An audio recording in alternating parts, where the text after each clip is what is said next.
Hello everyone, welcome to Sharon. পশ্চিমবঙ্গে এখনও OBC কেসের কোনো শুনানি আসেনি। এরই মাঝে হাওড়া জেলায় উলুবেড়িয়া মহকুমার একটি আশাকর্মী রিক্রুটমেন্টের নোটিফিকেশান পাবলিশড হয়েছে বিভিন্ন উপস্বাস্থ্য কেন্দ্রের এলাকায়, এবং যে সমস্ত নির্দিষ্ট গ্রামের কথা এখানে উল্লেখ করা হয়েছে সেই গ্রামগুলিতে 25 জন আশাকর্মী নিয়োগ করা হবে। তো তারই ডিটেলস এখানে রয়েছে। নোটিফিকেশানটি পাবলিশড হয়েছে 25/6/2025, এখানে ডেট রয়েছে এবং এখানে বিজ্ঞপ্তিতে যেটি বলা হয়েছে একটু পড়ে নেওয়ার চেষ্টা করবে। এখানে নোটিফিকেশান নাম্বার রয়েছে এই অনুযায়ী হাওড়া জেলা সদর এবং উলুবেড়িয়া মহকুমার অন্তর্গত বিভিন্ন ব্লকের নিম্নলিখিত উপস্বাস্থ্য কেন্দ্র এলাকায় আশাকর্মী নির্বাচনের উদ্দেশ্যে ওই এলাকার অন্তর্গত গ্রামগুলির মধ্যে সীমাবদ্ধ পরিষেবা এলাকার স্থায়ী বসবাসকারী মহিলা প্রার্থীদের কাছ থেকে উক্ত পদের জন্য আবেদনপত্রে দরখাস্ত আহ্বান করা হচ্ছে।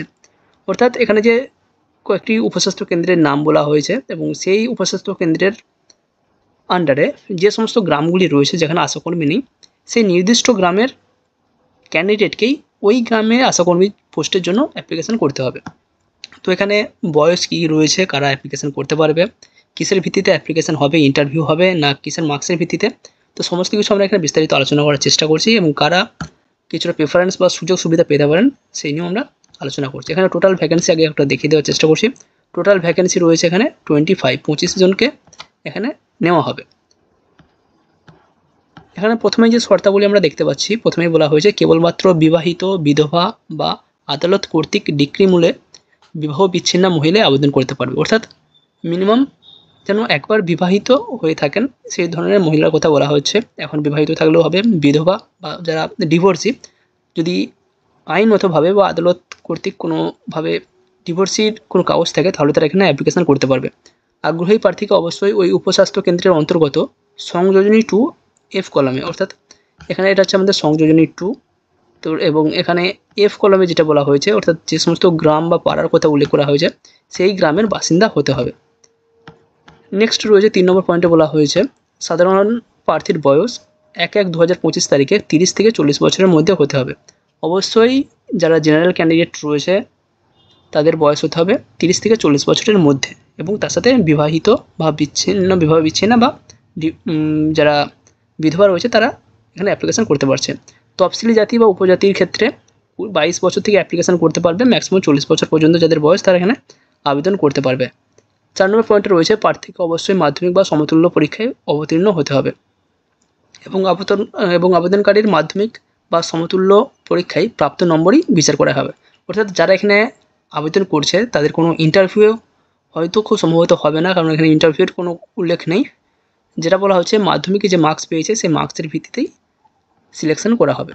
5 নম্বর পয়েন্টে বলা হয়েছে, এবং এখানে আরও একটি বিষয় উল্লেখ রয়েছে, উচ্চতর শিক্ষা যোগ্যতা কারো যদি থাকে, অর্থাৎ এখানে যেটা চাওয়া হয়েছে মাধ্যমিক, কারো যদি উচ্চ মাধ্যমিক বা গ্র্যাজুয়েশনও থাকে সেক্ষেত্রে উচ্চ মাধ্যমিক বা গ্র্যাজুয়েশনের জন্য কোনো প্রেফারেন্স দেওয়া হবে না বা কোনো এক্সট্রা নাম্বার দেওয়া হবে না।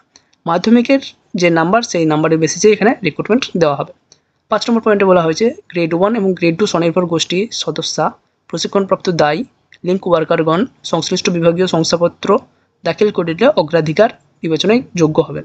অর্থাৎ কারো যদি এই সমস্ত ট্রেনিং থাকে, যেটা প্রশিক্ষণপ্রাপ্ত দায়ী এটা, বা গ্রেড 2 বা গ্রেড 1 স্বনির্ভর গোষ্ঠী যারা রয়েছেন, সেলফ হেল্প গ্রুপ যারা রয়েছেন, তাদের যদি কোনো কাগজ থাকে, কোনো সার্টিফিকেট থাকে, সেক্ষেত্রে তারা অগ্রাধিকার পেতে পারেন। 7 নম্বর পয়েন্টে বলা হয়েছে আবেদনকারীর সঙ্গে যে সকল প্রমাণপত্রের প্রত্যায়িত প্রতিলিপি জমা করতে হবে।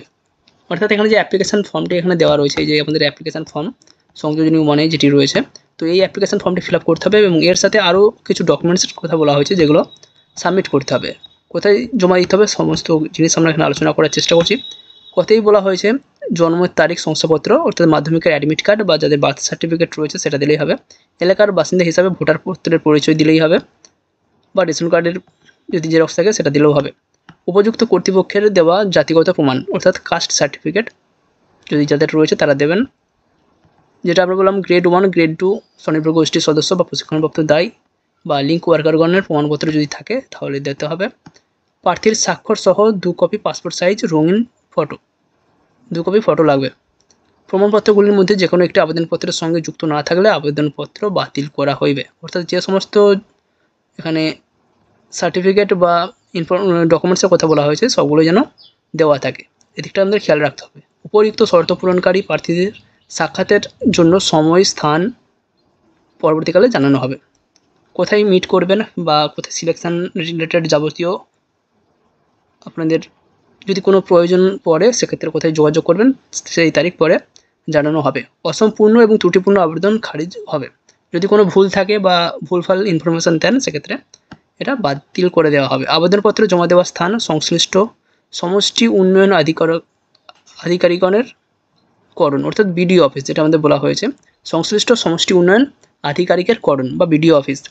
আবেদনপত্র জমা দেওয়ার তারিখ দেওয়া রয়েছে 10/7/2025 থেকে 31/7/2025 বিকেল 5টা পর্যন্ত। 30শে জুলাই লাস্ট ডেট রয়েছে বিকাল 5টা পর্যন্ত।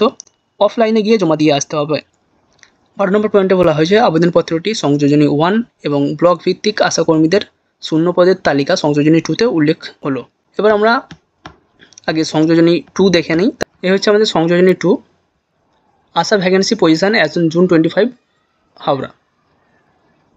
জুন 25 তারিখ অনুযায়ী হাওড়া যে ভ্যাকেন্সি রয়েছে বিভিন্ন ব্লকে, তো তার ডিটেলস এখানে রয়েছে। টোটাল ভ্যাকেন্সি আমরা বলেইছি আগে 25, এটা দেখিয়ে দিলাম 25টি ভ্যাকেন্সি রয়েছে। এখানে রয়েছে ব্লকের নাম, আমরা এখানে দেখতে পাচ্ছি আমতা 1, আমতা 2, বাগনান 1, বাগনান 2, শ্যামপুর 1, শ্যামপুর 2, উলুবেড়ি 1, 2, 3, ডোমজুরের অনেকগুলো ব্লক রয়েছে এবং পাঁচলা, সকরেল। তো বিভিন্ন যে ব্লকগুলি রয়েছে তার আন্ডারে বিভিন্ন যে গ্রাম পঞ্চায়েত রয়েছে, এই গ্রাম পঞ্চায়েতটা একটু ফলো করবে। কোন গ্রাম পঞ্চায়েতের আন্ডারে কোন সাব সেন্টার এবং কোন ভিলেজ কতগুলি ভ্যাকেন্সি রয়েছে, কোন পাড়ার জন্য তারা কাজ করবে। এখানে আমরা প্রথমে একটু দেখিয়ে দেওয়ার চেষ্টা করছি আমতা ব্লকে আমতা 1 ব্লক, গ্রাম পঞ্চায়েত হচ্ছে উদাং 2। এখানকার যে সাব সেন্টার আন্ডারে রিক্রুটমেন্টটি বা ভ্যাকেন্সিটি রয়েছে ইস্ট গাজীপুর। যেই গ্রামে কাজ করতে হবে পূর্ব গাজীপুর, এবং পূর্ব গাজীপুরের কোন পাড়ায় কাজ করতে হবে, মোল্লাপাড়া বা সদঘর পাড়া। এই যে মোল্লাপাড়া বা সদঘর পাড়া, এই দুটো পাড়াতে কাজ করার জন্য একজন আশাকর্মী নিয়োগ করা হবে। এবার এই যে একজন আশাকর্মী নিয়োগ করা হবে সে SC ST OBC জেনারেল যাই হোক না কেন এখানে আবেদন করতে পারবে, কারণ এখানে অগ্রাধিকার দেওয়া হবে SC বা ST। সেই জায়গাগুলো কিন্তু সমস্ত ব্ল্যাক রয়েছে, অর্থাৎ কোনো অগ্রাধিকার কেউ পাবেন না। অর্থাৎ যে কোনো candidate SC ST OBC general যেই হোক না কেন প্রত্যেকে এখানে আবেদন করতে পারবে। আমতা 2 ঘোড়াবেড়িয়া চিতনান পঞ্চায়েতের আন্ডারে সাব সেন্টার রয়েছে চিতনান এবং গ্রামের নাম হাতগাছা। যে সমস্ত এলাকায় কাজ করতে হবে পালপাড়া, মণ্ডলপাড়া, পেরাপাড়া, শেখপাড়া, মীরাপাড়া, এই 4টি পাড়াতে কাজ করতে হবে। তার জন্য একজন আশা নিয়োগ করা হবে, তার ভ্যাকেন্সি রয়েছে 1টি। এইভাবে আপনারা দেখে নেবেন। আমি এখানে লিস্ট একটু দিয়ে রাখার চেষ্টা করছি, ভিডিওটা পারলে একটু পজ করে দেওয়ার চেষ্টা করবেন, সেক্ষেত্রে আপনাদের দেখতে সুবিধা হবে। তো এখানে block, panchayat, centre, sub centre, village এবং যেই পাড়াতে আপনারা কাজ করবেন, যেই পাড়াতে কাজ করার জন্য ভ্যাকেন্সি দেওয়া হচ্ছে তার ডিটেলস এখানে রয়েছে এবং এখানে কতগুলি ভ্যাকেন্সি রয়েছে সেটা রয়েছে।